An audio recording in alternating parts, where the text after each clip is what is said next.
Here's what's next on the Nice Guys on Business. Absolutely. Market conditions, that's always the one thing. You could have all the passion, all the ideas, all the actions, and the market can shift. It's happened to me many times in business. And then you have to be able to either shift with it or get into a different marketplace. And those kind of things are really hard in the business marketplace. And that's one of the things that I've learned in coaching football. In a game, something happens, somebody does something that you never expected, and now you have a choice. You could either stand there and take it and lose, or you can adapt and try to figure out a way to be successful. Low, and he walks the bases loaded on 12 straight pitches. How can the Nice Guys lay out pitches that close? Need an education on how to grow your business? The Nice Guys are here to help. Learn about great customer service, networking, and how just being nice can help you prosper. Now, here are your hosts, Doug Sandler and Strickland Bonner. Welcome back. Welcome back. It is another week. Funkin' fans, my name is Strickland Bonner. On the other side of the mic, Mr. Doug Sandler. Doug, we've talked about this before. Some people live for the weekends. Yeah. I live for the week. Because I like what I do. I mean, I don't hate the weekends, but and we get more episodes of the Nice Guys. Plenty of episodes. And we actually have a bonus episode. Are we going to release that this week, or is that going to be next week, do you think? Is that the plan? We're going to do it as a bonus, so it's going to be actually 6 episodes this week? I'm good. I'm down with that. It's all good. Are they sick of us yet? I keep thinking, how many episodes is too many episodes? Strick, when are we going to 7 days a week? That's not going to happen. Don't even go there. The only way we go 7 days a week is if Saturday and Sunday are our classic reissue episodes, because I'm not recording more. I don't know. I don't know if anybody wants to hear the classic rewind of that. We did do one bonus episode where we re-released episode number 1. We got a couple of our regular Funkin' fans on the Slack group say, hey, it was really fun and entertaining. But it's not like we got a lot of feedback of people saying, hey, it was really cool. You got to do more of that. So you know what? If you guys want more of that, tell us. Otherwise, fuck it. We're not doing it. Let me remind you, we don't get a lot of feedback about anything. Exactly. That's the whole point. That's what I'm trying to say. If you people want us to do something, all you got to do is tell us. But you got to reach out and tell us. For a group of fans that are extremely engaged when we are actually reaching out to you directly on Facebook or Twitter or our Slack group, that's exactly how pathetic you guys are. We're going to talk about this more tomorrow. We have an interview, Dave Schuman, today. I don't want to get off on that tangent because Dave has 1.5 million Twitter followers. So obviously he's probably got more engaged fans than we do, I'm guessing. I don't see. That's the problem. I don't think he has more engaged fans than we have with his company NUC Sports, right? NUC, yes, yeah. NUC Sports. I don't think that he has any more engaged a following than we have when it comes to. I think what's happening. I can't get my thoughts together. Apparently it's Monday. I can't get my thoughts right. Wake up. I think the cross-pollination between podcast to social media is not our strength. Where our strength really is let's engage our Funkin' fans, Nice Guy community, our ladies and gentlemen, welcome backers. If you actually go over to Twitter and we communicate with them, they're really good at getting back to us. I'm telling you, I do that all week long. Okay. Getting somebody to come from the podcast over to social media, there is some missing link. Well, when you're chatting with them on Twitter, are they specifically talking about the podcast? Can you at least get feedback from the podcast on Twitter, or are they just talking to you on Twitter because they want to talk to you on Twitter? No, if I ask them a direct question about the podcast, they'll almost always know the answer. I mean, okay. not like what attire would you prefer on your too optional. Right. Of course, if you got an invite. It wouldn't be that, but because that would actually prove that they listen to the show. But we do have they engage us by reaching out to us like, hey, love the episode with such and such. And I'm like, fuck.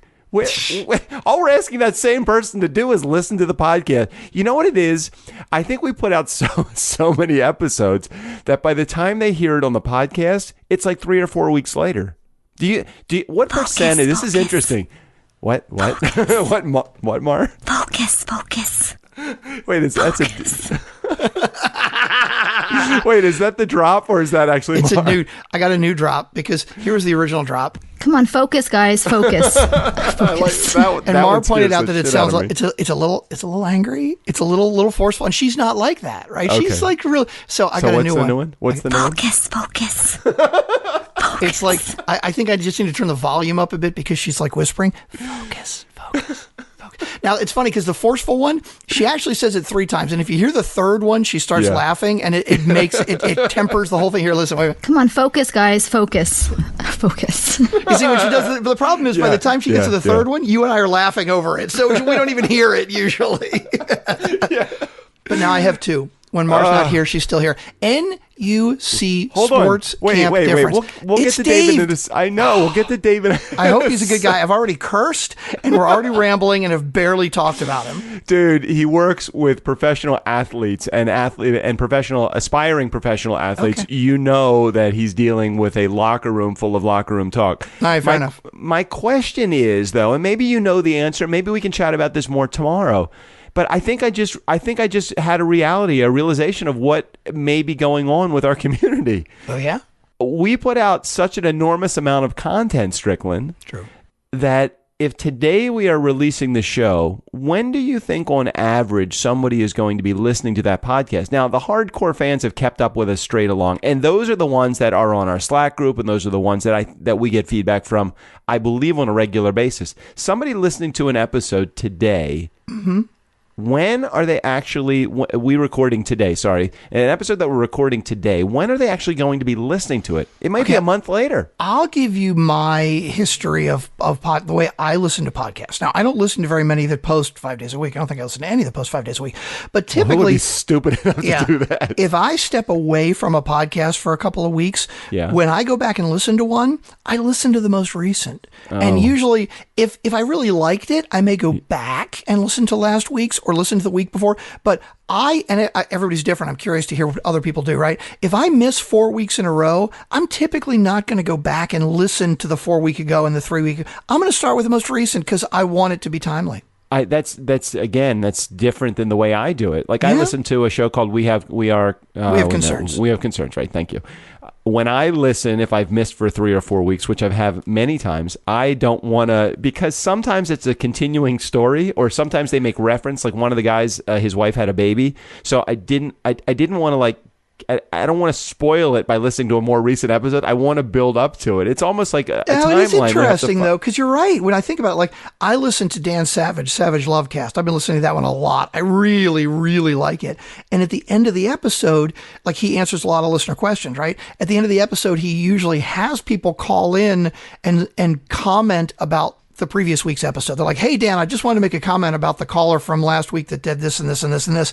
And you're right. When I listen backwards, it's like, okay, I don't know what that reference is about. So it's all about what is the content. Because you're right. If we have concerns, which I'm adding, we have concerns right now to my playlist because you talk about it all the time and I really want to listen. Yeah, it's fun. It's thoughtless. It's kind of like ours. You don't really have a storyline that we have to follow. It's not like This American Life and that you really need to follow and listen carefully. Like you could probably pick up our episode at any particular point. Yeah, if you're forwarding past everything in the beginning and you're missing this, you're not going to miss much. No, you're not going to miss much. You know what? As a matter of fact, if you have not listened since episode 1, you really haven't missed a lot. No, you really haven't. Just jump in anywhere. It doesn't matter. Just jump in anywhere. Doesn't matter. And it doesn't get any better, by the way. Dan Schuman is our guest today. And he has football camps. Dave Schuman. Dave's not here, man. Sorry, Dave's not here. Sorry, that was an old Cheech and Chong reference. Okay. Football camps, combines, and showcase events for recruiting exposure. He's built a great business of this. What I love about it with Dave is he's all about bootstrapping it, right? Like people talk about, I listen to a bunch of other business podcasts and they talk about like, oh, how do you get angel funding and how do you get VCs and how do you attract them? Like, isn't Twitter, like when Twitter went public, right? Didn't they say it won't be profitable for 5 years or 10 years or something ridiculous? Like, okay, when you get funding, $100,000 or $1 million or something, right? Like, not only are you obviously beholden to that, and yes, there are certain industries where you have to have some huge amount of seed money. We've talked to some people that do like fabric, the fashion industry. You kind of got to have a big chunk of seed money, right? But if you're in an industry where you don't absolutely positively have to have that, there's so much to be said for bootstrapping because you are not giving up, first of all, any piece of your business. The other thing is it makes you approach the business differently because you've got to start making money right away. And that can be a good thing. Well, what was so great about the conversation that I had with Dave is he really did it a couple of ways. First way that he did it was through just delivering exemplary service, amazing service, and then followed up by incredible results. So he was training all of these high school athletes that wanted to move on to either the pros or whatever the next step is with college. And he was getting great results. So as a result of that and great service and great follow-up and great communication skills, see, most people that are in the athletics world, they're just not great communicators. You know, they think it's all about how great you are at doing your job and relatively little to do with actually how you communicate how great you are with your job. So he really did a good job of explaining how communication, how relationship building, because when I first saw his Twitter following, I was like, what the heck? This guy's got over 1 million followers on Twitter. And then I saw how great a communicator that he and his team are. And I thought, this guy, even though it's sports and not directly, something that's focused on business, I thought it was just a really good opportunity to get somebody that's outside of our normal business guy to get him to explain how he did this through athletics and did a great job. So really, really cool guy to have on the show today. And his business plan works. I mean, his website, nucsports.com, he's had over 10,000 athletes get scholarships, right?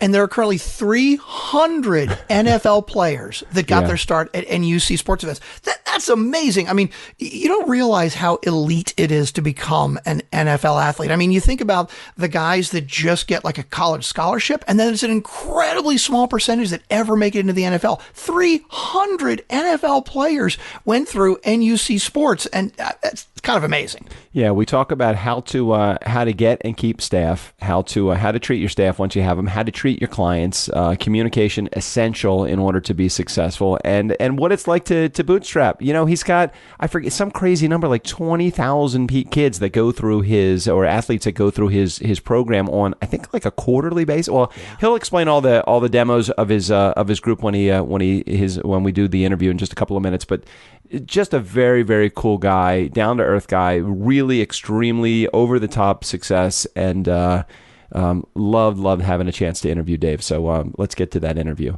Oh, Please don't forget Overcast. We need recommendations on Overcast.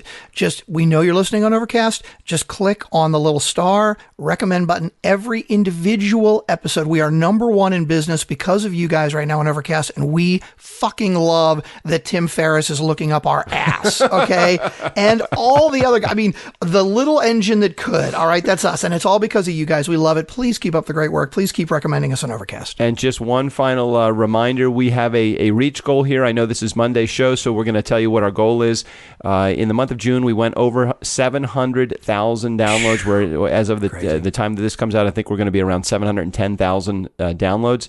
100 days, in 100 days, we will be over 1 million downloads. It's a little bit of a stretch, but I know based upon the trends that we have, we are going to get there. So 1 million downloads. You guys could say that you're a part of a 1 million download show. Just get involved either through patreon.com/nice guys, recommend the episode, Overcast, help review the show. Any way that you feel like it would be great to support us. You can even just reach out and just say hi. How about that? That would be very cool, just to say hi. We need like 100,000 downloads every month for the next 3 months to get that. We're going to do it. I think we can do it. We need your help, though. Tell your friends. Tell your friends' friends, please. I think based upon the trend that we're heading in, Strick, we have this growth rate. It's anywhere between 10 and 20% every month. I don't see, and there are shows that are higher than us in the overall category. So it means that we have not completely saturated Overcast. We are going to be one of the only shows that does it with less than 10% of our download count coming from iTunes. I don't know if any show has ever done that. I know. I think, we are the little engine that could. Fuck iTunes. We don't need that. Jesus. I mean, we kind of need them, I guess, but, whatever. Nobody from iTunes is listening to this anyway. Oh, you're scaring me a little bit. Overcast, dude. We love Overcast. Who runs iTunes? Is it the same same guy that runs Apple, runs iTunes? I mean, is it like the same exact, like there's no like category, like president or Can we get to the interview with technology? Dave? Could we please get to the interview with Dave at some point? All right, let's get to the interview. Dave Schuman, NUC Sports, right here on the Nice Guys on Business podcast. Proud to be affiliated with a whole bunch of networks. Let's just move on. Let's go. If bootstrapping successfully had a poster child, it might well possibly be David Schuman. David has he's built $1 million business, and he has probably every up and down experience that you can imagine with his company called NUC Sports. Here to share a bit of his journey today and his and all of his techniques, or a lot of his techniques. Welcome, David, to the Nice Guys on Business podcast. Nothing better than being on with you guys. You won't know this, David, but my Nice Guy community definitely knows this. I'm not much of a sports guy, but there's an exception. When I see a lot of crossover between what you've done in your sports career, in your sports world, and then turn that into a success in business, then I start to see some relatability. So can you share a little bit about what NUC is and a couple of maybe your successes and introduce yourself in the process? Yeah, NUC evolved into a company that really focuses on helping young athletes get recruited for college through different events that we run within the football space primarily. That's the nuts and bolts of it. Where we got to that point, we came from, I had owned a training facility. I had at one point had 3 different training facilities under a different name, and eventually stumbled on to NUC Sports running a football showcase for local athletes, and the light bulb went off and thought there could be something there and to really build it. But it was from my, 2 things, from my football, my passion for football. I still coach football to this day. And the second part was my desire to provide an opportunity and give something back. That two kind of matched from that area and morphed into NUC Sports. I mean, what really impressed me so much as you talk about that is really been your success record. I mean, you've trained, and just looking at some of the stats, you've trained over 30,000 athletes through your program. And I'm sure that you've seen and you've met and you've dealt with every type of personality. Is there something common that you see that makes a successful candidate, whether it be in business or in the sports world? Yeah, I mean, we see almost 20,000 athletes per year over the last 10 years. So, from a characteristic standpoint, athletically, I mean, the desire to be successful, the determination, and the ability to put action, not just have goals, but to put action to those goals is a key thing. It's been a key thing for me when I was an athlete, as a coach, and building this business from literally the ground up. I had changed careers shortly after 9/11. I was in the business tech space. And that's one of the areas that I used to help build my business. But then I actually really focused in that football area and bootstrapped and really built it from zero. I didn't really have much money. I had a loan originally for $3,000 from one of my friends from high school and started from there. It morphed into NUC Sports over the years and developed into one of the biggest programs in the country. But that determination and the ability to put action to it and identify opportunities and the ability to be flexible and kind of roll with the punches, because as an entrepreneur, your passion is important, but your ability to adapt and to roll with the punches is way more important. Oh, I couldn't agree any more with you than that. Talk about the difference or maybe the comparison between somebody that's got raw talent versus somebody that's got acquired talent. Which one would you rather have on your team? Well, you got to have some raw talent. I mean, that's important in order. And I always say that it varies levels of success for you. So you have caps based off of that raw talent. So if someone starts out at a 7, maybe they can get to a 10. If someone starts out as a 4, maybe they can get to an 8 or 9. But you want to kind of match both. I mean, that's always the key. But someone who has talent, they may only stay at that 7. You might start out with someone that's a 5, and they can take it all the way up to that level 10. And that's optimally what you want, is someone that has some level of talent that you can then mold and really develop. And that willingness to do that willingness to just grind and put in the work is the key. I think that is the key word, that willingness to do it. I can't tell you how many times, and I own an entertainment company, and how many times I have these guys that are so freaking talented. I mean, they have this major talent, they just can't show up on time, or they have this amazing ability to win over a crowd quickly at the event. But they don't want to rehearse, and they don't want to be a team player. How important is the fact that you got to be a team player play into the overall success of somebody, do you think? Well, I think if you don't learn what it takes to be successful from other leaders and other mentors, then you won't be able to handle things as it comes down the pike in business or in sports, when you have to go then and adapt. And, we talked about that willingness to be able to be successful, to do what's necessary to be successful. That is so important. So many people I always laugh when people tell me they have this great idea, people maybe that might be on the outside, even sometimes that work for me, and they say, I have this idea, we should do this. I say, well, that idea is great, but now we've got to take marketing, sales, operations.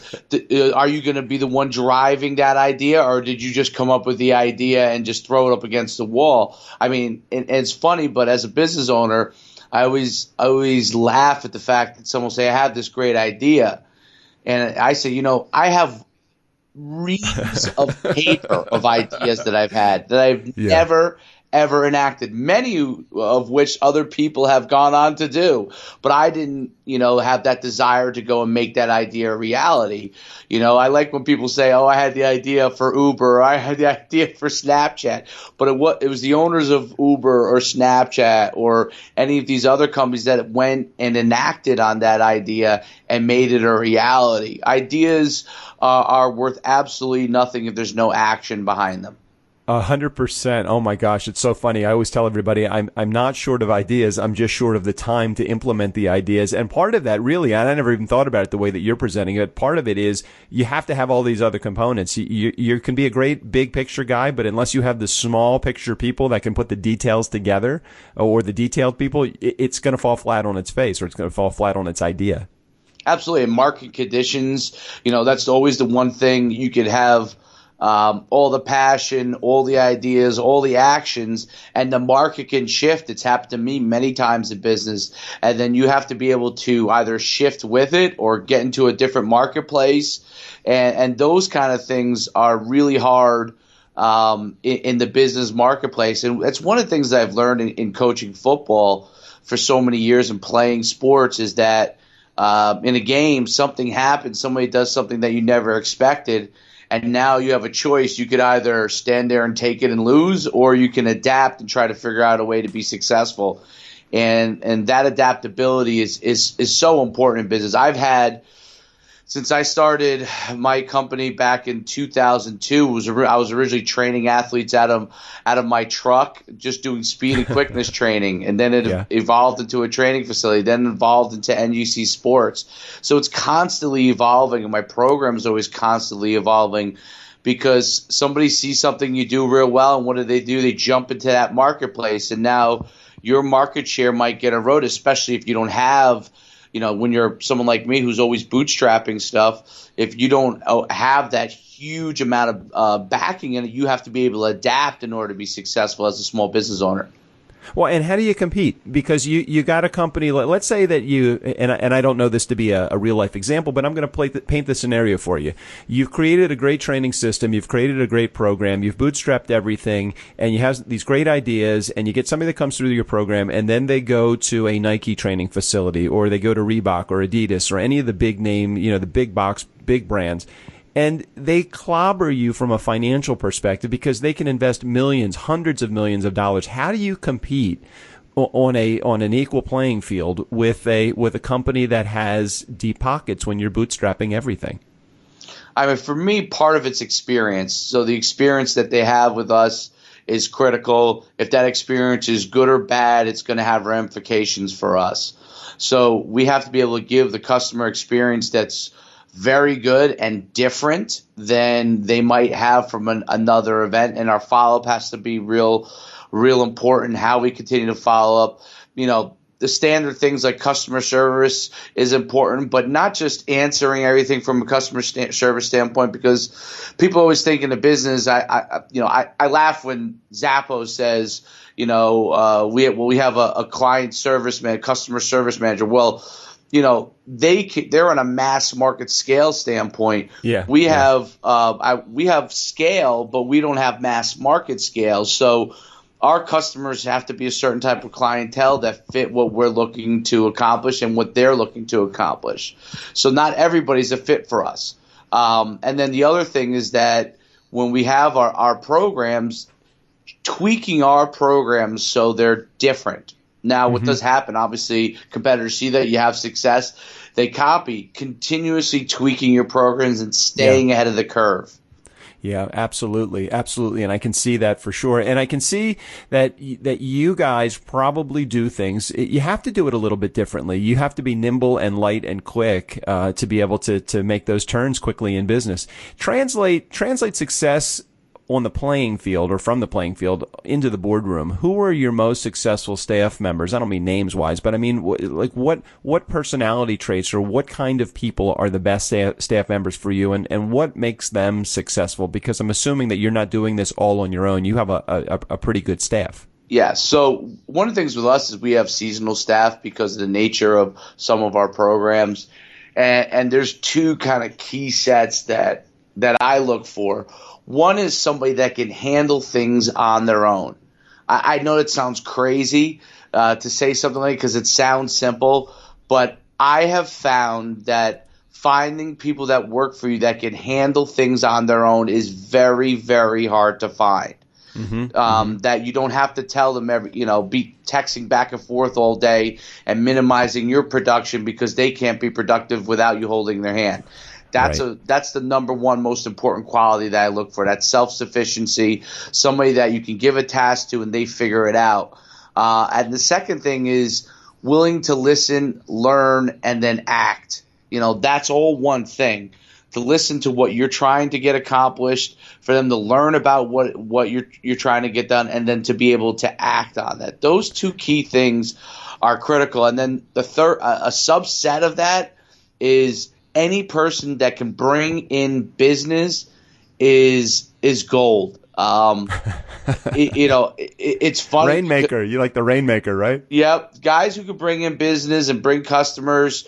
You want to, if you can, take care of those guys to your very best ability, because the truth is, and it's taken a long time for guys to work with me. Everybody that works for you, you're investing in, and there's a cost to that. And if they don't bring in dollars, then that investment is just purely a cost. So I try to encourage people to work for me is to say, hey, we pay you to do a job for us. Well, you know what? You could pay for yourself many times over by bringing customers or referring customers to what we do. So that's real important. The other thing that I found that's really interesting is that sports sets you up to handle adversity and to handle what might be thrown at you, but the workforce and the business landscape, to me, is so much more competitive on a day-to-day basis. When we get ready for a game, we're preparing for one game each week, or we might be preparing for a whole season. When you're in business, every single day you wake up, it's a new competition. Every single day. Yeah, I agree with that. And what's interesting about what you said a little bit earlier, you were talking about you have to have the ability as somebody that works in your organization to be able to be empowered to make the decisions right then and there and react and be your own guy and be your own leader. Just as importantly, and maybe I just would love to hear your comments on this, just as importantly, to have a leader or somebody within the organization in management or ownership that lets staff make decisions and lets staff fail if that means, hey, listen, it wouldn't have been the decision I made, but damn it, you made a decision. And okay, I appreciate the fact that you made a decision. Can you just talk about that for a second in terms of just a management style or an ownership style? Yes. It's critical to be able to do that. One of the things that people have worked for me, the ones who have been most successful realize that I'll give responsibility out and I'll let them run with it and make decisions. And then I'll coach them from that point forward. And if they're not able to run with it, if they're not able to take the bull by the horns, if they're not able to make decisions and make some mistakes on their own, they will be guys that eventually get worked out of the system. And it's one of those interesting things. I've had people that have come to me and said, you're not telling me what to do. I need to know what to do. If I hear that, I know that very shortly those people will not be working for me much longer. Because if they can't do things on their own, I want them to have good communication back and forth, but I need them to be able to make decisions, to figure things out, and not just rely on the owner, the founder, or some of the leaders within the organization to do everything for them. Those people don't work for me. And I think, when you look at even large corporate entities, the people that are able to operate in autonomy are the most successful, the people who need someone to always constantly tell them what to do have a problem. And it's when guys that work for me say, hey, you're not constantly contacting me to tell me what to do, or blah, blah, then I said, then that means that you're right now you're doing a good job. If I say, hey, great camp or great evaluation, and I don't have a lot of other stuff unless you need some kind of feedback, that means that you're on the right track. If you constantly say, hey, what should I do here, or what should I do here, or what should I do here, then you're someone that can't make decisions, and you're not someone that can take action. And if you can't make decisions and can't take action, it's going to be very short order before you're no longer on my team. Talk about you've plastered all over your website information about grit, gut, perseverance. Talk about that as a part of the important aspects of how do you get to success, because it can't just be all about having a good skill set. It's got to be about taking chances, being gritty, having some guts to do it, and definitely persevering. So in sports especially, I see that as prevalent. But can you talk about that overall in both business and in sports? Yeah, I mean, from a sports standpoint, the ability to persevere, it's another word I absolutely love. The ability to persevere is critical because you have adversity in any kind of thing in sport, and you have different levels of talent, and so the ability to persevere as an athlete is critical. The same thing is true in business. One of the things, I have my MBA from the University of Connecticut, and I was lucky enough because I was playing football there that I was able to get the first year of my MBA paid for because I was on scholarship. And it was interesting because I was one of the youngest people in that MBA program. Most people go and work for several years, then they go and get their MBA. And one of the things that coming out being young, what I didn't really know is that I thought that, okay, my education will be able to help me in the jobs that I have to be successful. And what I realized is that the people who relied on education, I realized it's a very short order, those people who relied on the fact that they had X set of knowledge and that would carry them, those people did not move up in companies they worked in.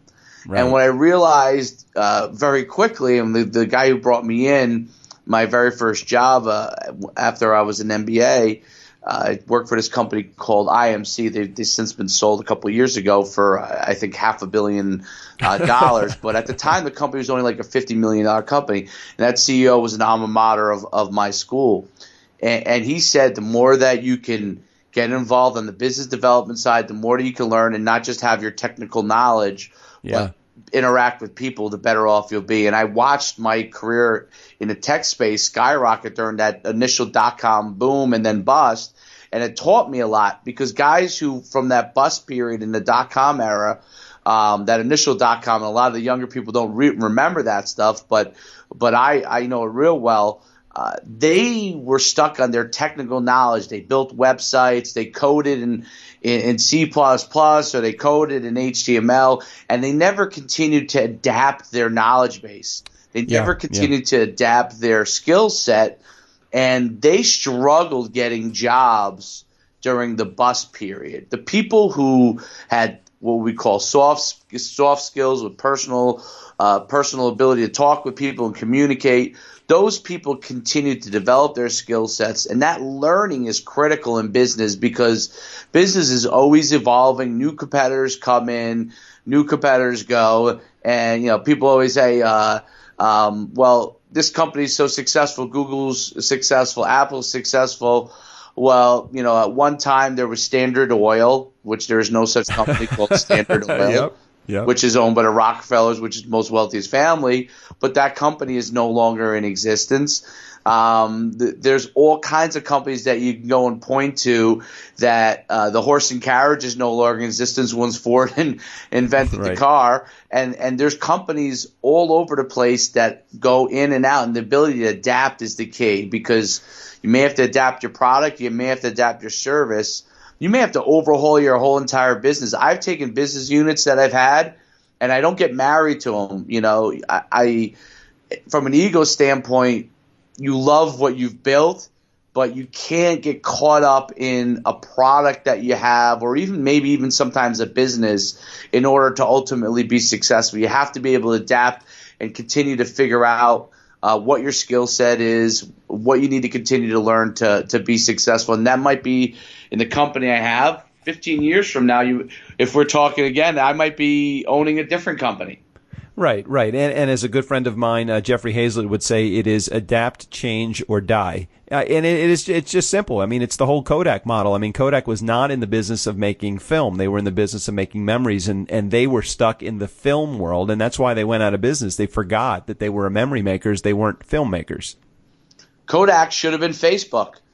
Well, Facebook is now Kodak. You're right. Right? You're right. And everything else, obviously, in between.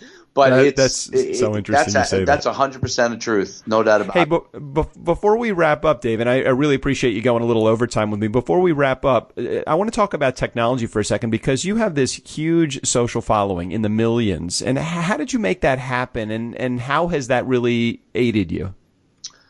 Well, that's one of the things that I actually learned. So if I go way back to when I was in grad school, I had started I can't say that I'm proud of it now, but at the time I had a term paper writing company.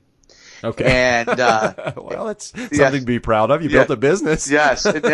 Yes, absolutely.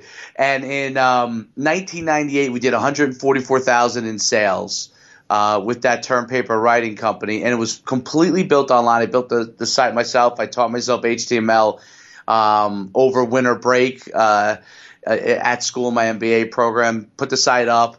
And all of a sudden, customers were coming. And I took ads out in a company called, I think it was called GoTo.com at the time.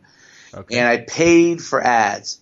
And I got more customers and started building the business. It was actually building it beyond what we could handle at that time. We were getting voicemails on our phone, and people were like, "Are you going to call us back?" Because we were getting so many voicemails. Yeah. And it's one of those things where when Google Ads came out, I learned that. And when Twitter, that was one of the ways I had built my business. And then Twitter, when it really started to take off, I was able to identify it as a really good opportunity to build that following, because I was a member of Facebook very early on in 2005 and was utilizing it. And when Twitter came out, I jumped right all on it in 2008, 2009 time period. And really tried to build my following and make my Twitter page a source of information for my customer base. Right. It grew like wildfire. It literally grew like wildfire. Now it's a lot tougher to build your following than maybe it was in back then. But I was able to kind of identify as things came around the corner. I was able to identify at those kind of opportunities. And I think that might be part of like the talent skill set, like kind of an intuition thing where I'm like, I think this is a good thing.